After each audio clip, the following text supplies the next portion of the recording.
Tweet by RPS against Trump. He's a much better choice than Trump. This Nikki Haley supporter says that while he's not pleased with some of President Biden's policies, border and spending in particular, he'd still vote for him if Trump is the Republican nominee.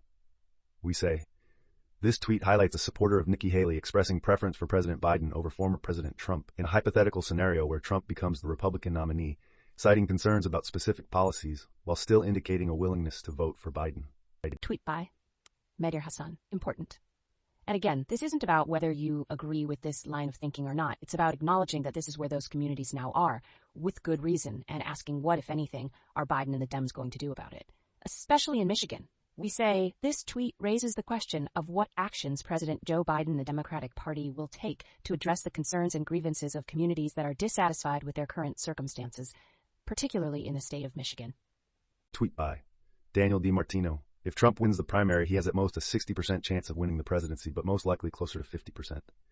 If Nikki Haley wins the primary, she has closer to an 80% chance of beating Biden. She's better on foreign policy, spending, immigration, and of course for decency.